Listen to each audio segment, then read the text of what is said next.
Passport, Aadhaar, PAN card, வாக்காளர் அடையாள அட்டையால் குடியுரிமையை நிரூபிக்க முடியுமா? ஒருவர் இந்தியர் என்பதற்கும் குடியுரிமையை நிரூபிப்பதற்கும் எந்தவிதமான ஆவணங்கள் தேவை, எந்த ஆவணங்கள் செல்லாது என்பதில் நாளுக்கு நாள் குழப்பம் கூடி வருகிறது. இந்திய பாஸ்போர்ட் வைத்திருப்பதன் மூலம் இந்திய குடியுரிமை வைத்திருப்பவர் என்று கூற இயலாது என மத்திய அரசு தெரிவித்துள்ளது. இது குறித்து வெளியுறவுத்துறையின் விளக்கம் குழப்பத்தை இன்னும் வலுப்படுத்தியுள்ளது. அப்படி என்றால் இந்திய குடியுரிமையை நிரூபிக்க சட்டப்பூர்வ ஆதாரம் எது என்ற கேள்வியும் எழுகிறது. கடந்த ஜூன் 24ஆம் தேதி 1967ஆம் ஆண்டு பாஸ்போர்ட் சட்டம் இயற்றப்பட்டதை நினைவு கூறும் வகையில் பாஸ்போர்ட் சேவா திவாஸ் வெளியுறவுத்துறை அமைச்சகத்தால் கொண்டாடப்பட்டது. அப்போது இந்திய பாஸ்போர்ட் வைத்திருப்பது குறித்து வெளியுறவுத்துறை அமைச்சகம் ஒரு விளக்கம் அளித்தது. அதில் இந்தியர் ஒருவர் வைத்திருக்கும் இந்திய பாஸ்போர்ட் என்பது குடியுரிமையை நிரூபிக்க சட்டப்பூர்வ உறுதியான ஆதாரமாக கருத முடியாது.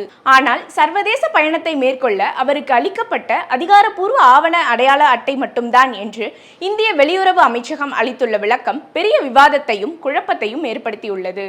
2019ஆம் ஆண்டு டிசம்பர் 20ஆம் தேதி NRC எனப்படும் தேசிய குடியுரிமை பதிவேடு குறித்து மத்திய அரசின் பத்திரிகை தகவல் அமைப்பு வெளியிட்ட அறிக்கை முரணாகவும் குழப்பமாகவும் இருந்தது.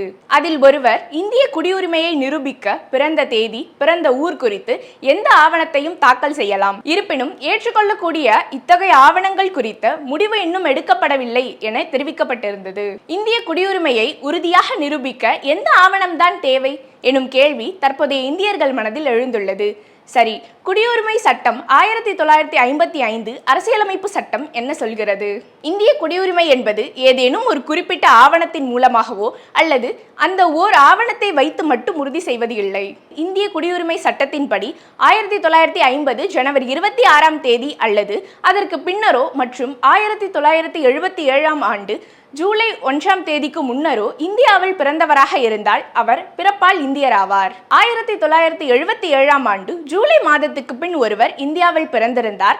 அவரின் பெற்றோரில் இருவரில் ஒருவர் இந்தியராக இருத்தல் வேண்டும். ஒரு நபர் 2004 டிசம்பர் 3ஆம் தேதிக்கு பின் பிறந்திருந்தால் பெற்றோர் இருவருமே இந்தியர்களாக இருந்தால் மட்டுமே பிறப்பின் அடிப்படையில் குடியுரிமை கோர முடியும். அல்லது பெற்றோரில் ஒருவர் இந்தியராகவும் மற்றொருவர் சட்டவிரோத குடியேறியாக இல்லாமல் இருத்தல் வேண்டும். 1955ஆம் ஆண்டு குடியுரிமை சட்டம் 5 தனித்துவமான வழிகள் மூலம் ஒரு நபர் தனது குடியுரிமை தகுதியை பெறுகிறார் என பட்டியலிட்டது. அதில் பிறப்பு, வம்சாவளி, குடியுரிமை, பதிவு, குடியுரிமை பெறுதல் ஆகியவை மூலம் குடியுரிமையை நிரூபிக்க முடியும் என விளக்கப்பட்டுள்ளது. பிறந்த தேதி, இடம் அடிப்படையில் ஒருவர் இந்த மண் உரிமை என்ற அடிப்படையில் குடியுரிமை கோரி விண்ணப்பிக்கலாம். ஆனால் சட்டவிரோத குடியேறிகள் தொடர்பாக இந்த விதிகளின் கிடுக்குப்பிடி கொண்டுவரப்பட்டுள்ளது. இந்திய பெற்றோருக்கு இந்தியாவில் அல்லாமல் வெளிநாடுகளில் பிறந்திருந்தால் வம்சாவளி முறை அடிப்படையில் குடியுரிமை கோரி விண்ணப்பிக்கலாம். உதாரணமாக 2004ஆம் ஆண்டு டிசம்பர் 3ஆம் தேதி அல்லது அதற்கு பின் இந்திய பெற்றோருக்கு வெளிநாட்டில் குழந்தை பிறந்திருந்தால் அதை ஓராண்டுக்குள் இந்திய தூதரகத்தில் பதிவு செய்ய வேண்டும். இந்திய வம்சாவளியினர் அல்லது இந்திய குடிமக்களை திருமணம் செய்து கொண்டவர்கள் குறிப்பிட்ட வசிப்பிட மற்றும் குறிப்பிட்ட நிபந்தனைகளை நிறைவு செய்ய வேண்டும். வெளிநாடுகளை சேர்ந்தவர்களும் இந்திய குடியுரிமைக்கு விண்ணப்பிக்கலாம். அதற்கு 12 ஆண்டுகள் இந்தியாவில் குடியிருக்க வேண்டும். 3வது பட்டியலில் உள்ள சில தகுதிகளையும் பெற்றிருக்க வேண்டும். இனி ஆதார் கார்டு, வாக்காளர் அடையாள அட்டை, பான் கார்டு, பாஸ்போர்ட் குறித்து பார்ப்போம். ஆதார் கார்டு. பீகார் மாநிலத்தில் SIR எனப்படும் சிறப்பு தீவிர திருத்தம் குறித்த உச்சநீதிமன்றத்தில் வழக்கு தொடரப்பட்டிருந்தது. அந்த வழக்கில் தலைமை நீதிபதி சூரியகாந்த் மற்றும் நீதிபதி ஜொய்மால்யா பக்ஷி அளித்த தீர்ப்பில் ஆதார் கார்டு என்பது ஒரு அடையாள அட்டை மட்டும்தான். மாறாக அது குடியுரிமையை நிரூபிக்க முழுமையான குடியுரிமை ஆவணம் ஆகாது. கோரிக்கைகள் மற்றும் மேல்முறையீடு கருத்துக்களை தாக்கல் செய்யும் போது ஆதார் பயன்பாடானது அடையாள சான்றாக மட்டுமே இருக்குமே தவிர இந்திய குடியுரிமை சான்றாக இருக்காது. எந்த தனிநபரும் இந்தியாவில் 182 நாட்கள் அல்லது 12 மாதங்களுக்கு மேல் குடியிருந்து விட்டால் அவர் ஆதார் கார்டு கோரி விண்ணப்பம் செய்யும் தகுதியுடையவர் ஆகிறார். ஆதார் பெறவும் தகுதியுடையவர் ஆகிறார். ஆனால் குடியுரிமை பெறுவதற்கான தகுதியாக கொள்ள முடியாது என்று தெரிவிக்கப்பட்டுள்ளது. வாக்காளர் அடையாள அட்டை. வாக்காளர் அடையாள அட்டை என்பது தேர்தல் ஆணையத்தால் வாக்களிக்க ஒருவர் தகுதியுடையவர் என்பதற்காக வழங்கப்படும் அடையாள அட்டை. வசிப்பிடத்திற்கான ஒரு ஆவணம். வாக்களிக்கும் உரிமைக்காக மட்டுமே வழங்கப்பட்ட பிரத்யேக ஆவணமே வாக்காளர் அடையாள அட்டை. குடியுரிமையை நிரூபிக்க வாக்காளர் அடையாள அட்டையை ஒருபோதும் பயன்படுத்த முடியாது என்று நீண்ட காலத்துக்கு முன்பே விளக்கம் அளிக்கப்பட்டது. PAN card. பான் கார்டும் வாக்காளர் அடையாள அட்டை போன்று குறிப்பிட்ட ஒரு துறைக்காக வழங்கப்படும் அடையாள அட்டைதான்.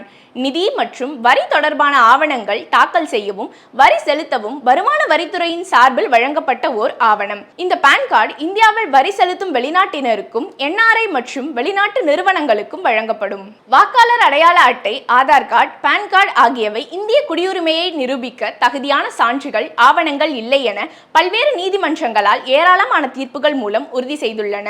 எதிர்காலத்தில் இதுபோன்ற ஆவணங்களை வைத்திருந்தால் மட்டுமே இந்திய குடியுரிமை வைத்திருப்பவர் ஆகிவிட முடியாது என்று தெரிவிக்கப்பட்டுள்ளன. இந்த ஆவணங்கள் யாவும் அரசின் சேவைகளை பெற உதவும் அடையாள அட்டை மட்டுமே. ஆனால் இந்திய குடியுரிமை சட்டம் 1955 அடிப்படை விதிகளை மீறியதாக கூற முடியாது. சரி, பாஸ்போர்ட் மூலம் என்ன பயன்? பாஸ்போர்ட் எனப்படும் கடவுச்சீட்டு அல்லது இந்தியர்களுக்காக மட்டும் இந்திய வெளியுறவுத்துறையால் வழங்கப்படுகிறது. ஆனால் இதை மட்டும் வைத்து இந்திய குடியுரிமையை நிரூபிக்க முடியாது. முழுமையான ஆவணமாகவும் இதை கருத முடியாது. இந்தியாவில் பாஸ்போர்ட் வழங்குவது என்பது வழங்கப்படும் நபர் குறித்து உள்ளூர் போலீசாரின் தீவிரமான விசாரணை ஆய்வுக்கு பின்புதான் வழங்கப்படும். தேசிய பாதுகாப்பை உறுதி செய்ய வேண்டும். விண்ணப்பதாரரின் உடலமைப்பு, அடையாளம், முகவரி, ஏதேனும் குற்ற செயலில் ஈடுபட்டுள்ளாரா, வழக்கு ஏதேனும் இருக்கிறதா என்பதை ஆய்வு செய்து உள்ளூர் போலீசார் அறிக்கை அனுப்புவார்கள். அதை சார்ந்தே மத்திய அரசும் இருக்கிறது. அப்படி என்றால் அடையாள அட்டைக்கும் குடியுரிமைக்கும் என்ன வேறுபாடு இருக்கிறது? பாஸ்போர்ட் வழங்கும் அதிகாரி ஒருவர் 1967 பாஸ்போர்ட் சட்டம் பிரிவு 5 கீழ் விண்ணப்பத்தை பரிசீலித்து தேவையான விசாரணை நடத்தி உறுதி செய்த பின்பே பாஸ்போர்ட் வழங்குகிறார். பிரிவு 6(2) கீழ் விண்ணப்பதாரர் இந்தியாவை சேர்ந்தவர் இல்லை என தெரிந்தால் அவருக்கு பாஸ்போர்ட் வழங்காமல் அதிகாரி நிறுத்தி வைக்கலாம். அவருக்கு பாஸ்போர்ட் வழங்குவதும் மறுப்பதும் மாநில மத்திய அரசின் ஒப்புதலுக்கு உட்பட்டதாகும். ஆதலால் ஒருவருக்கு பாஸ்போர்ட் கிடைத்திருக்கிறது என்றால் அவரின் குடியுரிமை குறித்து இந்திய அரசு மனநிறைவடைந்து இருக்கிறது என்று அர்த்தம். எவ்வாறாகினும் அந்த நபர் தனது பாஸ்போர்ட் மூலம் குடியுரிமையை நிரூபிக்க முடியாது. குடியுரிமையை நிரூபிக்க பாஸ்போர்ட் முழுமையான உறுதியான ஆவணமாக கருதப்படவில்லை, குடியுரிமைக்கான சான்றாக கருதப்படுகிறது என்றும் மத்திய அரசு தெரிவித்துள்ளது. இந்திய பாஸ்போர்ட்டை ரத்து செய்யவும், நிறுத்தி வைக்கவும், தடையிலிருந்து நீக்கவும் வெளியுறவுத்துறை அமைச்சகத்துக்கு அதிகாரம் இருக்கிறது. இருப்பினும் அவர்களால் தன்னிச்சையாக அவ்வாறு செயல்பட முடியாது. அந்த அதிகாரம் 1967 ஆண்டின் பாஸ்போர்ட் சட்டத்தால் கட்டுப்படுத்தப்படுகிறது.